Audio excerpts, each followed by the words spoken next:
Selamat malam, perkenalkan nama saya Noha.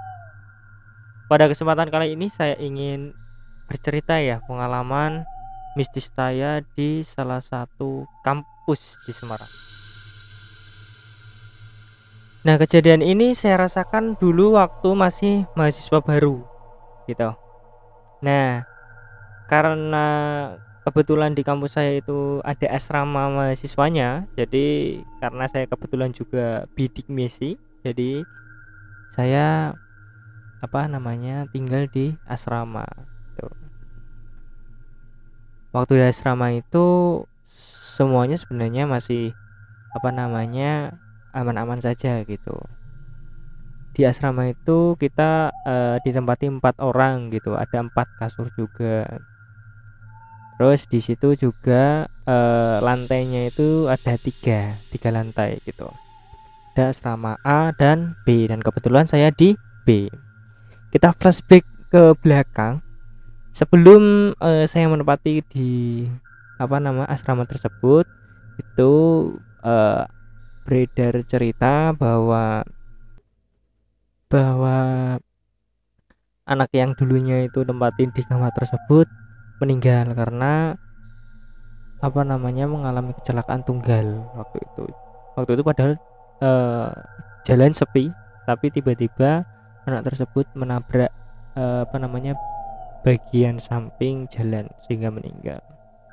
Nah, lanjut. Minggu pertama di asrama tidak terjadi hal yang aneh-aneh ya. Nah, cuma di minggu kedua itu saya sering ketindihan ya. Mungkin teman-teman semua pernah ya merasakan ketindihan ya. Jadi selama 1 minggu itu saya ketindihan terus ketika pagi-pagi, biasanya kerasanya sekitar pukul 3 sampai 4-an itu baru kerasa kalau ketindihan gitu. Jadi nggak bisa apa-apa, cuma mau bangun pun susah, rasanya sudah nggak enak gitu. Sampai di minggu kedua yang akhir, di hari Sabtu kalau nggak salah, itu kan kami teman-teman semua di asrama yang B itu semuanya kumpul, terus saling cerita toh, kemarin kok aku ketindihan ya. Ternyata seluruh deretan komplek kamar tersebut juga ngerasain tersebut, semuanya sama, semua merasakan cerita yang sama bahwa teman-teman semua itu juga ketindihan gitu. Bahkan ada satu yang cerita katanya sampai kakinya ditarik gitu. Nah, lanjut. Waktu itu hari Senin, di minggu yang ketiga itu saya kan tidur. Nah, ketika tidur pukul jam 2 pagi itu saya rasa ketindihan lagi. Cuma bedanya ini, ketika saya ketindihan saya ngerasa bahwa di samping saya ada sosok yang mirip sama bapak saya gitu. Sangat mirip gitu. Karena kan dari bentuk tubuhnya, terus pokoknya ketika saya tidur di situ mirip banget sama bapak saya di samping. Kerasanya gitu. Karena saya nggak berani noleh gitu.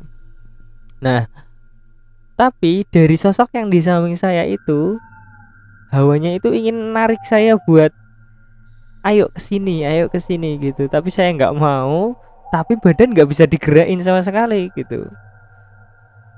Tapi itu jelas banget bahwa di samping itu ada sosok gitu, sosok bapak saya itu.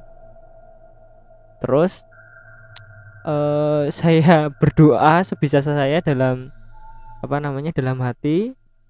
Terus waktu itu, terus alhamdulillah badannya bisa gerak lagi gitu.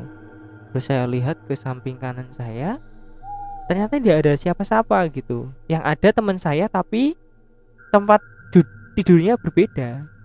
Ketika saya bangun, teman saya samping kanan itu juga bangun gitu, tanya ke saya, siapa, kenapa nuh gitu. eh aku jawab kan, tadi kamu tidur di sini gitu. Ora kok, ora. Terus dia sontak nyalain lampu kan, kenapa gitu. Terus aku tadi rasanya ini samping kananku ada orang terus narik aku gitu. Oh mungkin nggak ada apa-apa, yuk kita tidur lagi. Oke, kita tidur lagi waktu itu. Nah subuh subuh itu aku bangun lihat temanku yang sebelah kanan itu tiba-tiba dia udah bangun juga, tapi dia cuma diem terus melihat ke saya gitu sambil tangannya tiba-tiba naik ke atas gitu. Tak kira kan oh mungkin ngolet, terus saya ke kamar mandi. Nah setelah ke kamar mandi kembali lagi, teman saya tiba-tiba malah marahin saya gitu. Noh kowe iki piye ta, aku ki mau njaluk tulung kowe lho, awak kena digerakke malah tanganku gerak dhewe koyo ngene. Nah seketika itu langsung, mungkin itu tadi malam yang ada di samping saya, sekarang giliran kamu yang kena gitu. Aduh, setelah itu kan akhirnya wah ini nggak ada yang nggak beres nih gitu. Akhirnya kita berdoa karena kan teman-teman saya di sana kan tidak semuanya muslim, jadi kita berdoa eh, sesuai keyakinan masing-masing agar nantinya di asrama tersebut tidak jadi hal-hal yang seperti itu. Alhamdulillah waktu itu ada pengajian gede kan. Nah setelah ada pengajian gede di asrama, minggu keempat, lima sampai seterusnya sudah tidak terjadi lagi ketindihan atau hal-hal yang aneh lagi gitu. Mungkin itu cukup cerita saya. Terima kasih. Sampai jumpa.